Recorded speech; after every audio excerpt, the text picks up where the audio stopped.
Yeah, see, now I messed up. Hold on. My damn mouse and shit. What up? What Yeah. up, though? What up? What up? What up? What up? What up? What up? Yes, yes. Welcome. Welcome back to Combos with Cozell. I'm your host, James Cozell, your favorite non-guru. Alex is back. Shout out to him. What up, y'all? What up? So, What up? What up? so the cool thing about it is once again, no notes. So it's coming off the top of the dome for both of us. But me and Alex had a really dope conversation about the blue collar versus white collar debate. And coming off the last episode with systematic racism, this kind of leads into this kind of category here. So I let you, even though the people know you, I let you introduce yourself again, and then we'll just get straight to it. What up, folks? Alexander Chisley here. Buckeye, go Bucks. No matter the loss, win or lose, we always a Buckeye. We bleed scarlet and gray. So I just want to put that out there. Um, yeah, man. Former teacher. So I did some white collar, blue collar. Now I'm a full fledged carpenter. So I wanted to talk to y'all kind of about the vast differences in between and some of the stuff that I just to put light on to hopefully bring a little bit more empathy to the field and all that good stuff. But nah, man, happy to be here. Not talking about relationships, but I'm talking about work because hey, work is a driving force to some Yeah, relationships sometimes. No matter because what, you got to work, right? the people need your wisdom. So you taught once again. So how did you get in? What made you get into teaching, and how long were you teaching? I taught for roughly about 14 years. Um, when I got out of college and undergrad, man, I'm gonna be honest with you. I wasn't the greatest planner, Mm-hmm. um, and I can blame it on a lot of things. But let's just say more or less that wasn't the focus. It was more about survival. I guess when we was growing up, when you was in high school, you like, man, I just gotta get out the hood, gotta go to college. And then when I got to college, I was just like, shoot, man, I just gotta graduate. And after I graduated, I was like, guess I gotta get a job. So it wasn't necessarily planning on my behalf. It was more so what I thought was what I was supposed to do logically next. So I went into management at a grocery store. I'm not going to say the name, but it wasn't the greatest experience. Very stressful.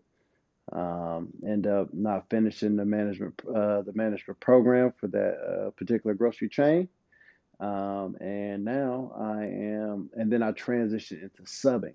So I was a sub for about first 2.5, 3 years. And I was like, man, I kind of like this. I think that if I do this and then I can get my own art class and teach art, this would be dope because I'm an artist first. I love art. I love working with my hands, always have. And I was like, if I could do that and teach kids how to do that, man, that would be dope. So that was kind of like my uh, thought behind going into teaching. And then 14, 15 years later, after, having 150 kids in the classroom a year and, dealing with politics and to be a principal or not to be a principal and all that good stuff, I kind of made another pivot and kind of walked away to do something different and pursue more of a straightforward career, artistic career, where I'm working with my hands and developing more skill sets and also using that educational knowledge from college and kind of mixing all those things together and kind of moving forward from there. So now I'm in carpentry. So that's kind of the short story long, even though that seemed kind of long to me as I just said No, all that stuff. no. So how was the transition? Because obviously white collar and blue collar complete opposite tail ends, right? So it's like how was it? I guess how was the transition mentally? From like, oh, okay, white collar is more so like a mental battle when you go into work. Blue collar is more of a physical battle. So how was that transition switching to two drastically completely different careers? Well, I will say that like the BS is the same. You're gonna have people that don't like you. You're gonna have politics or people that, you know what I'm saying, uh, know their friends that's going to get hired before you. Like there are some things that are, I think, constant regardless of whatever career or field you go into. I would think the stark differences between white collar and blue collar. Blue collar, if you don't work, you don't eat. You know, if you don't, it's not a guaranteed check. So if you go into it and you used to getting a salary, checks at the every 2 weeks, it's going to be the same. That's going to be, um, guaranteed in a sense. And if you're doing your job, it's completely different. It's like in carpentry, you have to be working. In a skilled labor job, you have to be working to reap the benefits of the work and get paid. And you're kind of like a pseudo entrepreneur in a sense. Um, and you're like kind of having to make sure that you're kind of having your setup and kind of thinking ahead and so on and so forth. So it's a little bit more stressful, but God is always good, and I'm just kind of taking what I know and my educational background and developing my skill set so I can make sure that I'm guaranteeing work, and I'm learning more about the trade so I can be kind of a master at that trade as well. You said blue collar is more stressful. Yes, yeah, yeah. I would say blue collar is more stressful because, there's just a lot of stuff. There's a lot of things that go into, um, okay, I'm not going to say it's more stressful. This is what I'll say. I'll say that you have to be um, more like just more prepared. You gotta be like be on call. You gotta be ready to go in a sense. So it's one of those things where like mistakes are costly. It might cost you a job, or if you're not following proper safety procedures or have your PPE on. It's more responsibility, which could be seen as more stressful sometimes. But if you're doing what you're supposed to do, you don't have to kind of worry about that stuff. Whereas in a white collar job, I mean, you can sit at your desk and watch YouTube all day, technically. You know what I'm saying? If nobody catches you, nobody knows, you still getting paid your full check. Don't know, ain't nobody gonna say nothing. You know what I mean? Like nobody knows that you're not working. Even as a teacher, we used to have moments where it'd be like, you know, you might have dealt with a lot. At the end of the day, you telling the kids, hey, we're gonna do a couple of assignments here. It's gonna be light, you know, but kind of, an 8 hour shift at work or 12 or doing 2 12s or whatever you're doing in carpentry, it's kind of like you kind of working from start to finish. If you don't work, the it's evident what the product is being produced, is what I'm saying. I got you. So it's like, it's not like, oh, what'd you get done? It's like they could clearly see what you got done. Like nothing's in theory. It's not like, oh yeah, so we did a lot of planning. We got some documentations ready for y'all. Got this presentation ready to go. We got, or if your class is functioning and ain't nobody dying or getting beat up, nobody really questions stuff either sometimes too, right? So it's kind of like more obvious, right? It's very black and white in that aspect of Yeah. that field. Um, and I would say the other stress is that you're dealing with different type of weather conditions, and and seasons play a different part. And hey, did you bring extra raincoats? Because you might be drenched by the end of the day. Did you know what I'm saying? Did you pack warm? You know what I'm saying? Because being a hammer in the cold, it's a little bit different when that wind is whipping around them fingertips. You know what I'm saying? Or if you using a sledgehammer, or you using an impact driver, or you know what I'm saying? Like all of these, or circular saw, you using all these tools and stuff.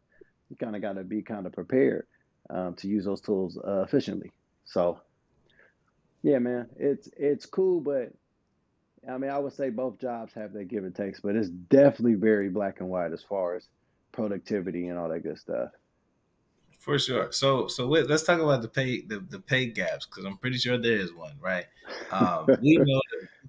We know blue collar work is a little bit more dangerous because you have the possibility of dying For on sure. on the job, I, I, and I, so I'll tell Go you ahead. something about that. So, and I don't know if people know this, but when contractors do bids, sometimes they have to, if it's bridge work, let's say per se, they have to kind of account for possible casualties that may die during the job.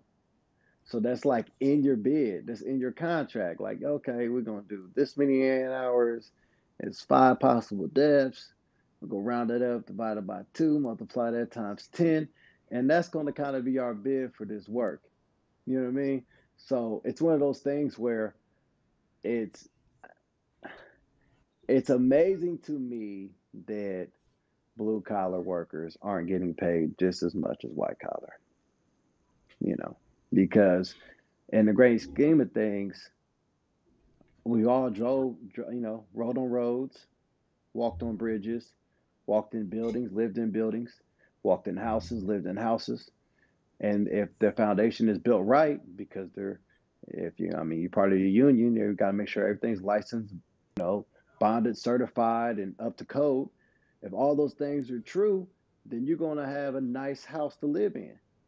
And yet, you know what I'm saying, we get paid, just depending, $20 an hour, 30, $40 an hour, $50 an hour, but that's it, and our lovely counterparts sometimes in white collar, you feel me? They get paid, six figures, you know what I mean? For, That's numbers. crazy.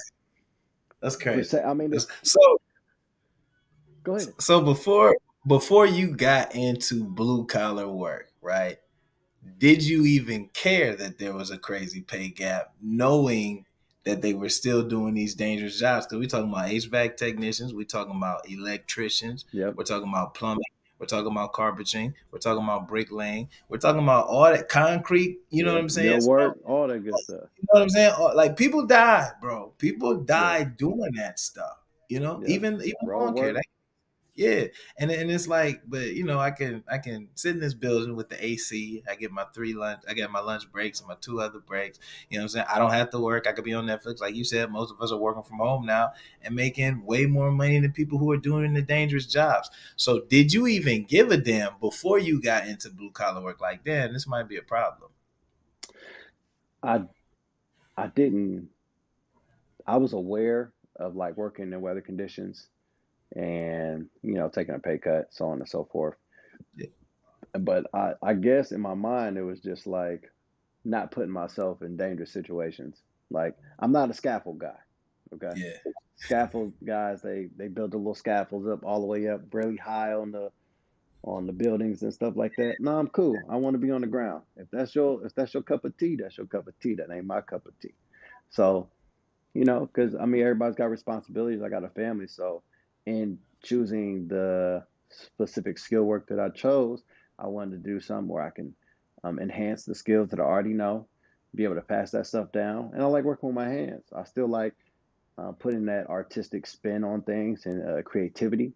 And soon, and hopefully soon, I get to kind of juxtapose those two things with some stuff that I'm working on here. But I wouldn't say I was really fearful about death. I guess, I mean, to be honest with you, man, when it's your time, it's your time. We don't know when that time is. I would hope that it wouldn't be at work. You know what I'm saying? I want to have a long, healthy, productive life and see my kids grow and see their kids grow and be able to enjoy, a beautiful marriage with my wife. So hopefully, I don't get taken out by a hammer. You feel me? Like, so I mean, all jobs have dangers, right? Yeah, white collar jobs is sitting down all the time. You got, cholesterol and heart condition and overweight, you know what I'm saying, sometimes, or you're dealing with stress, got people losing their hair, they 20 and look 80, 82 years old because they all stressed out and they worried about reports and they working on lunch breaks and they working on weekends and you know what I'm saying? So there's negatives to both jobs. I think that like in skilled labor jobs sometimes it's a little bit more obvious. You're like, hey, don't take the safety off the saw when you cutting near me. You know what I'm saying? Versus it being like, oh man, I've been sitting at this job and not doing anything active, and now you got some conditions that you're working with your doctor on how to figure out how to be a little bit more healthy and stuff. No knock to any of the positions. I'm just saying that like that's something that like one is a little bit more, I would say, obvious than the other. You know what I'm saying? So I would definitely accept being overweight than dying at work. Because I mean, let's be honest, man.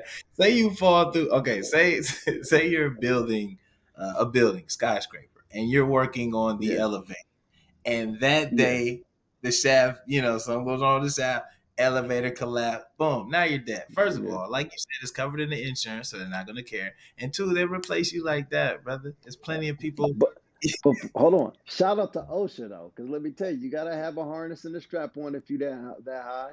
You know what I'm saying? And then they got these things that you put on.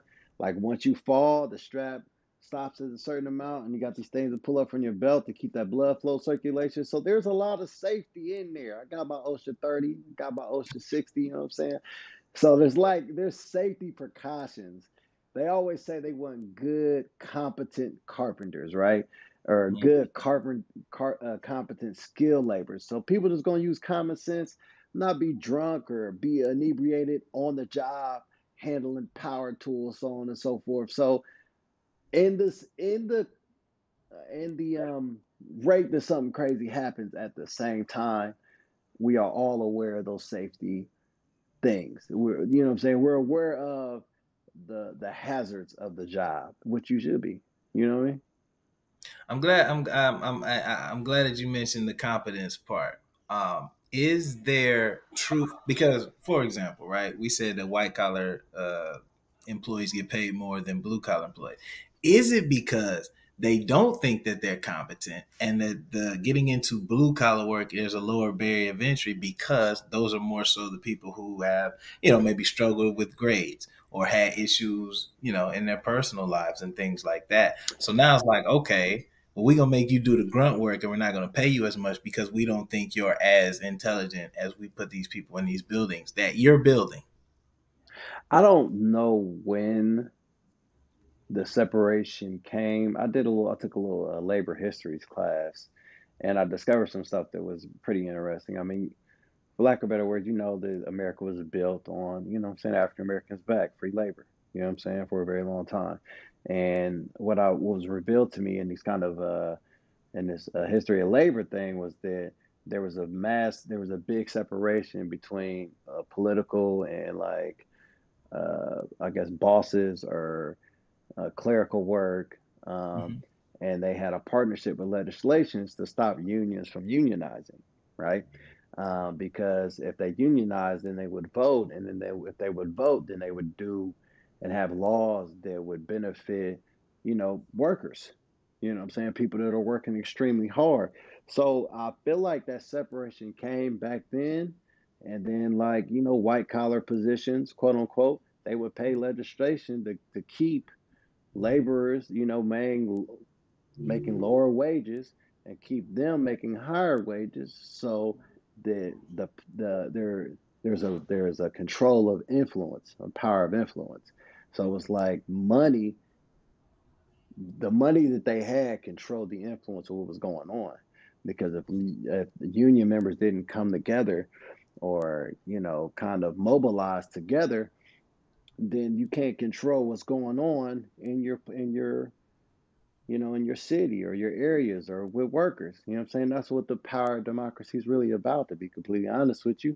And we've Mm, never really, what I'm saying, really honestly worked together. Last time I checked, Martin Luther King uh, was defending labor unions before he passed away.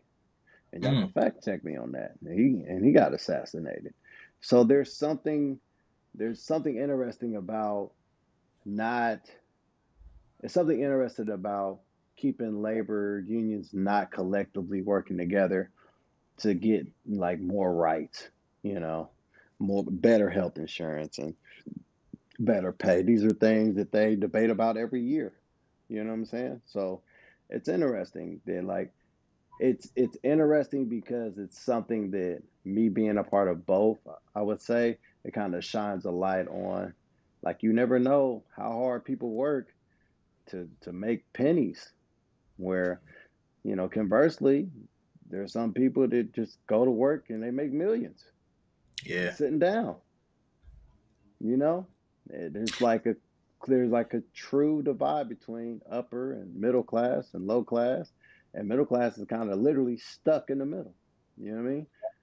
Yeah. But yeah, man, nobody should have to work this hard to take care of their family when everybody in America wants to have the quote unquote American dream, take care of their family, be able to provide, be able to, take trips, so on and so forth.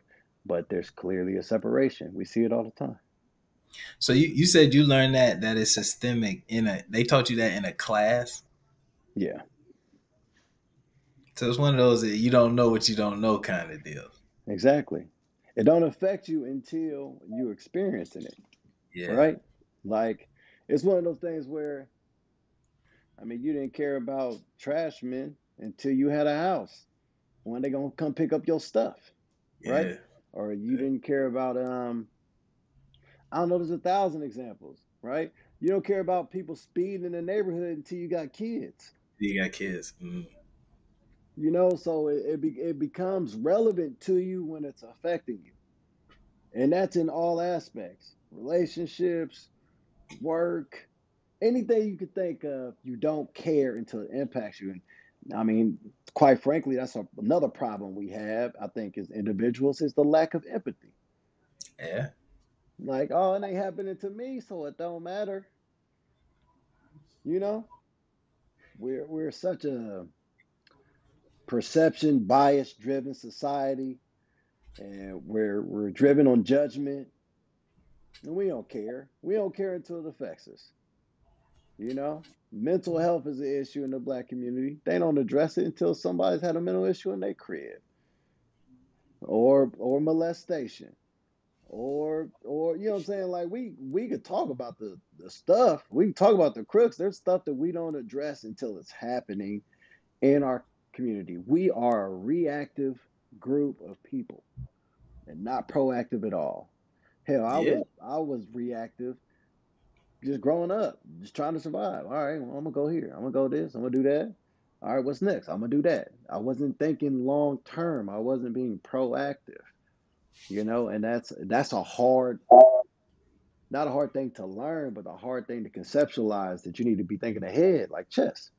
And that's why people don't like playing chess. Checkers, boom, double jump. Too much work. You Yeah. ain't ping me. Just is too much work, Ping. right?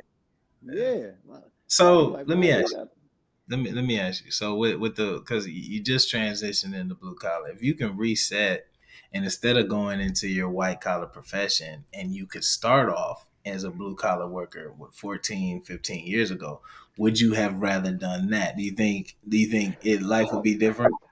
okay. So here's the crazy thing, and this is for white and blue collar. Let's say you do blue collar, right?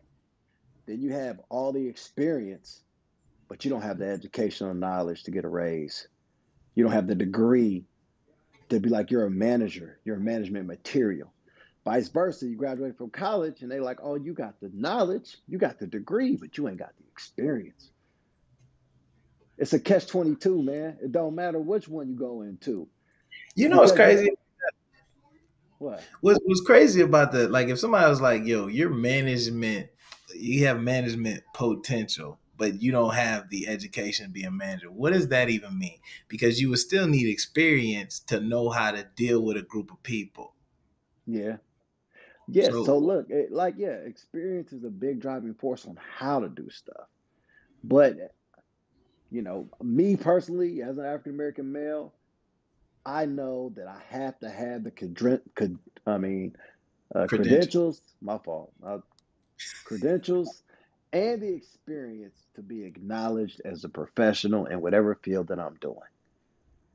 I'm not valued if I don't have both of those things, Is even though that I'm just great at them.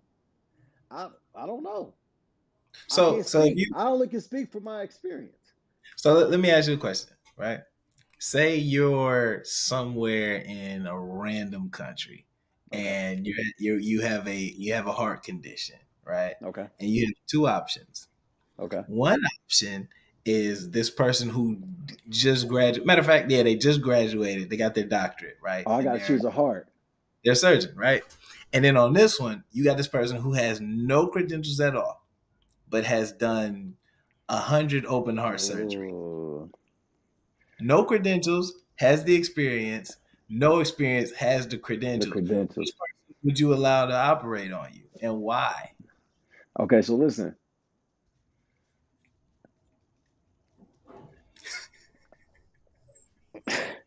Welcome The back risk, to the risk taker would be like, I'm gonna do the dude that got the experience. yeah. He gonna know how to get me right. But then it's not gonna be insured. It's not gonna be covered if it goes wrong.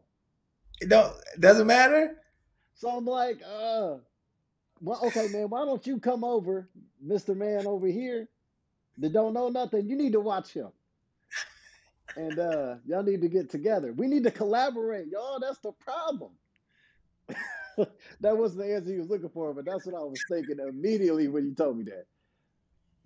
I I'm want the going. dude with the experience doing the work, you know, but it's something about the power of credentials that make people feel like it's a safer choice. I'm gonna tell you something that's interesting. The only time it doesn't apply is for teachers.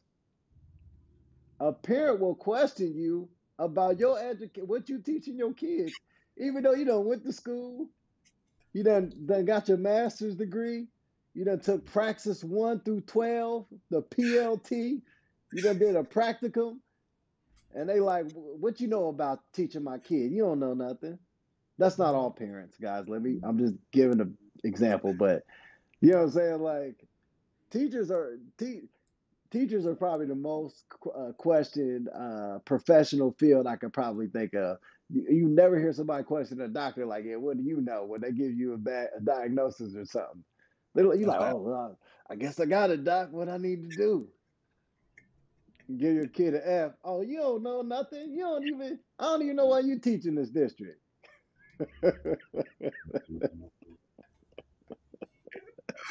That's great. But not that. That's a valid point. Though. So for me personally, right? I'm taking the dude who done 100 open heart surgeries. I can give a damn if it's insured or not. So if you're telling me the only difference will be in not being insured if I happen to die, I'll take that. As opposed to Yeah, somebody who's never done it, but it's like, yo, it's insured. What does that mean for me? Nothing. yeah, nothing. You know? That's true. And I think like, I but that go ahead. I was just thinking. I think that's just the way we've been taught to think, right? That like having having something to back you up to prove your value and your worth is important. Come on, I mean, I don't know how you did it, but that's why kids dressed up and wore Jordans. It was to be validated. It's about validation. So you go to college to be validated as a professional. You go through Valedictorian. exactly. You go through hell an apprenticeship to be valued. You go through training to be valued so they can be like, you know what, he knows what he's doing. Even though you could be like a savant or like a genius and just know how to do it naturally. It don't matter in our society unless you got some type of credential, except for apparently social media, because people can say whatever they want to say and people value what they're saying now. Whole nother different beast. But typically, it's, hey man, do you have the credentials to do what you saying you're gonna do for me? I'm not I'm guilty of it too, bro. If I need my car fixed, I'm going to the dealership. I don't have time to go to Uncle Joe, man. I don't. I'm not giving you 20 extra dollars to buy a carburetor.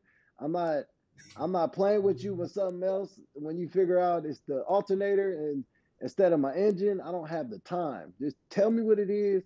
Let me pay for it. And oh yeah, if it's messed up, I'm coming right back to you because it's covered. And Say I'm the opposite. I'm the opposite.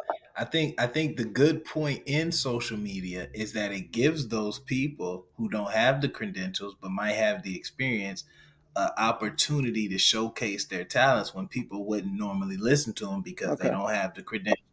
You know what I'm Yeah. saying? So say I was really good at cooking, but I'm self-taught.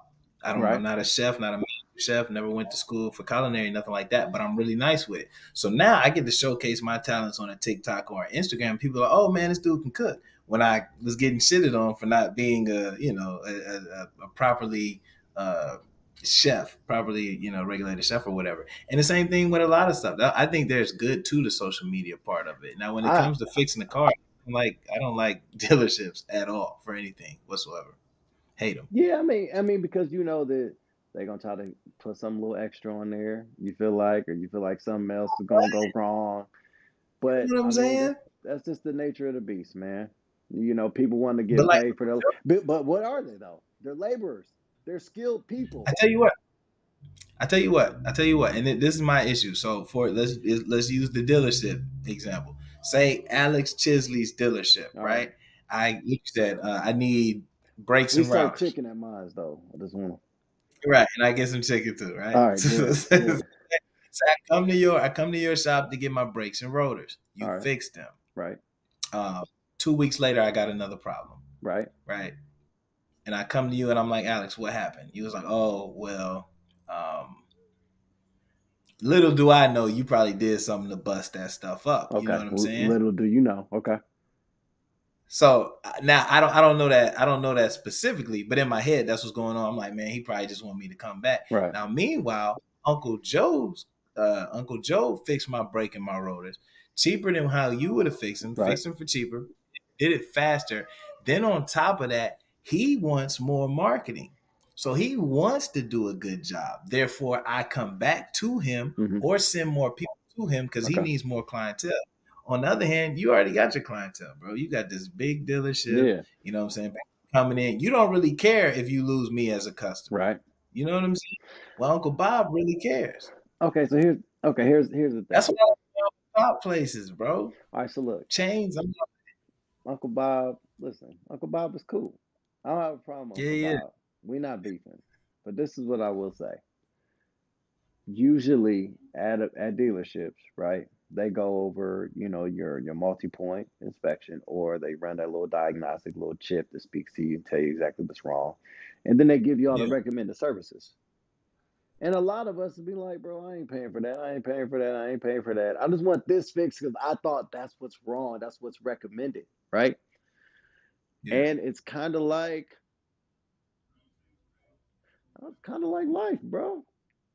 Right? We people will tell us maybe issues that they having, or issues that they see in you, and you like, nah, that's not my problem, right? That's your problem. I don't need to fix that, right? And it's something that keeps occurring. I think the problem with people in credentialed places or certified places is they don't want to get all the news. They want to get the news that they came to get. I know it's my brakes, even though we ain't fixed a car a day in our life, right? I need that fixed because I hear it. Oh, but it's something deeper, something a little bit deeper, something a little bit more wrong than your car than that. And that is just honestly the indicator that something else is wrong. But people don't want to hear that because they want to fix what we fix. I think it plays into a part of us knowing more or less than what we actually know too. You know what I'm saying? I don't mind somebody who's fixing cars to tell me what's recommended to fix my stuff. I ain't got to pay for it, but at least I know what's going on. Sometimes, yeah, sometimes, like, let's say the guy that isn't licensed and bonding, he just loves making cars, fixing cars, right? He loves doing that stuff.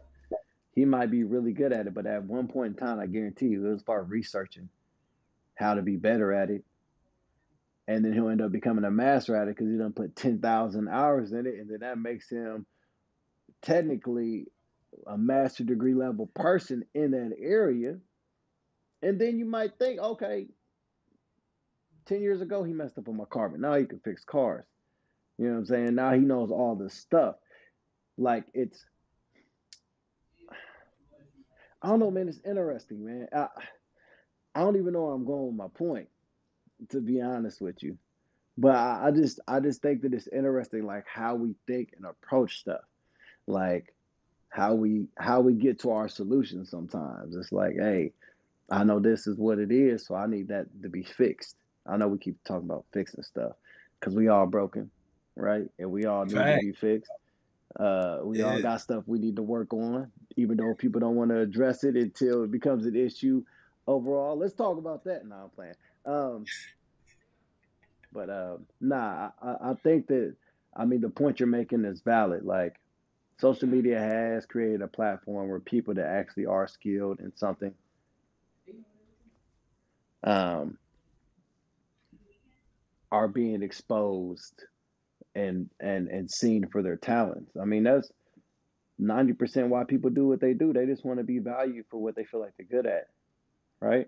That's why social media is such a big thing. People are finding a platform to show a skill set that they may not have been able to show in any other shape, form, or fashion. You know, outside everybody that wants to be a fitness Hold that instructor. thought. So back to the case in point with social media, right? Now obviously, you know, the way I see it and the way you see it, we need both. Just like the conversation me and Kareem have. You gotta have a little bit of mixture of both. So yeah, you still need the experience and the knowledge, but you need them credentials too. Right.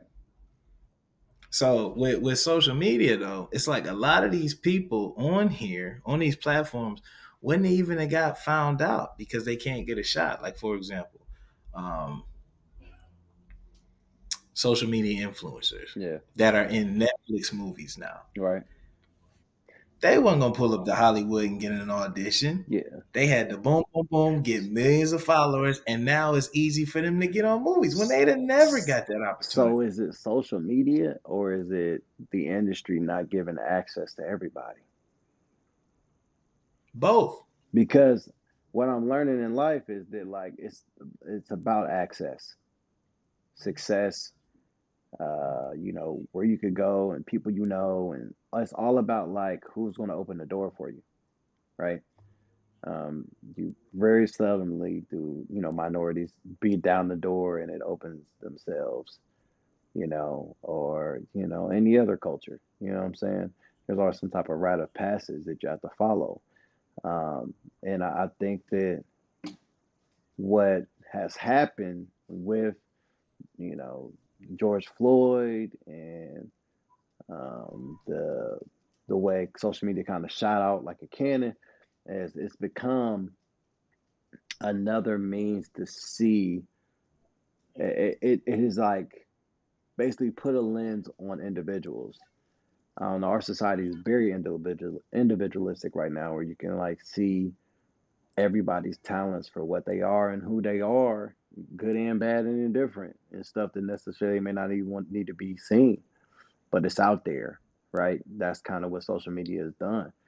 I mean, to be honest with you, me and my dudes, when we was in high school, we was doing the stuff that people be doing on social media now, dancing in the Yeah. streets, throwing flags at people like it's football, and telling them to call them, making up like calls, you know what I'm saying? Like, you know, foul on the play, you know what I'm saying? Improper weave. So, like, we was doing off the hook stuff, you know what I'm saying? Breaking in the dance bottles, so on and so forth. So, I think that like this time is just it's hyper focused on individuality and people, but then that's also bad too because now people need it. It's like a drug, you know what I'm saying? Which probably increases mental health issues and so on and so forth. As much as I like social media, I hate it too because Yeah. Same. I was born in the '80s and Hmm. I remember when social media didn't even exist. Like Yeah. think Yeah. about, and I know we talking about white and blue collar, but whatever. Think about, bro, think about how people didn't have access to you all the time, right? Like there was a point in time in my life where it's like if I wasn't home, I wasn't home. You couldn't get in touch with me. If you knew where I was, you was my homie or you was my friend. You because you know me, not, you know Yeah. what I'm saying, checking in and doing all this stuff that people do on social media. Like if I wasn't available, I wasn't available, right? And then we had cell phones. And cell phones, bro, I wasn't wasting my minutes on nobody. I had to purchase minutes. Call me after 9. You hear me? I done paid $100 for 1,000 minutes. Don't play with me. This needs to be an Yeah. important conversation that we having. The text message was 10 cents per text Bro, message listen, too. that's what I'm saying. It was free after 9, though. Remember? Free after 9. Call me after 9. After 9, I'm good. Then we had the next tales. We was just chirping everybody. Chirp, chirp. Where you at? Where you at, bro? Hit me up. Chirp me back.